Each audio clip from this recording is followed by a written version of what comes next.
Welcome to Rob on Holiday. In today's video, we'll be showing you how to navigate the public transport system in Cologne, Germany. As Germany's fourth largest city, Cologne is well serviced by a variety of public transport options, including metros, trains and buses. During our trip, we used the transport system to get to and from the airport and to get around the city centre. So stay tuned for all the information you need to buy tickets and navigate the transport system around Cologne. Before we get started, if you're planning a trip to Cologne, why not check out our full Cologne travel guide, where we show you the best of what the city has to offer tourists in just 24 hours. Let's start with buying your ticket, because there are several options. If you want to buy a single ticket, this costs €3.50 and is valid for up to 90 minutes of travel, including changes as long as you stay within that time period. However, if you plan to use transport throughout your time in Cologne, the best ticket to buy is the 24-hour ticket, which costs €8.50 and is valid on all metros, buses and local trains around the city of Cologne, including travel to and from Cologne-Bonn Airport. If you'll always be travelling as a group, you can actually save money by buying a 5-person 24-hour ticket, which costs just €17.20. When buying your tickets, you will notice a number of different classes of tickets available. If you're staying in Cologne and only going as far as the airport, the correct class of ticket is the 1B. If you're planning to travel between Cologne and the nearby city of Bonn on the same day, you'll need a 2B ticket. You can buy these tickets from the ticket machines at all major transport hubs or through the KVB app. If you buy a physical ticket from a machine, you'll need to validate this at the platform of the train and metro stations or on board buses. Digital tickets are validated automatically by selecting the date and time you would like the ticket to be valid from when making the purchase.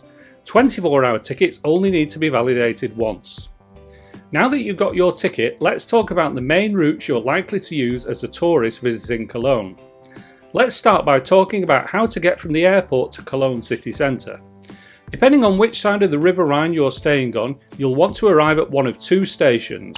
If you're staying on the western side, where the cathedral is, you want to take a train to Cologne Hauptbahnhof. If you're staying on the eastern bank of the river, you'll want to take the train to Cologne Messe Deutsch. To get to either station, you can take the RE6 train or the S19. The journey takes between 15 and 20 minutes. Once you're in the city centre, you shouldn't need to use too much transport, since all of the most popular tourist attractions are within a 15 to 20 minute walk from one another. However, there are a few useful routes to bear in mind.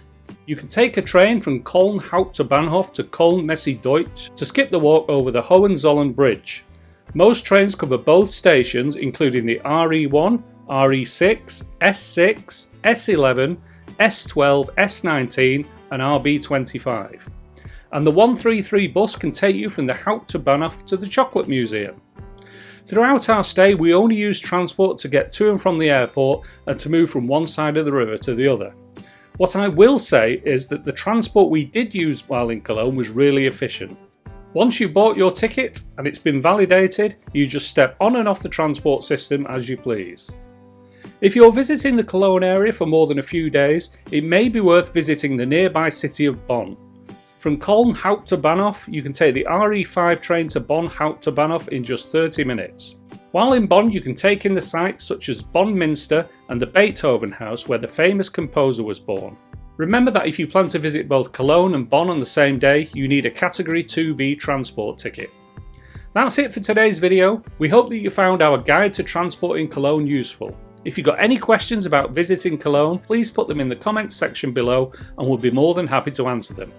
If you enjoyed the video, consider giving it a like and subscribing to the channel for more travel tips and tricks. Thanks for watching Rob on Holiday, and we'll see you next time.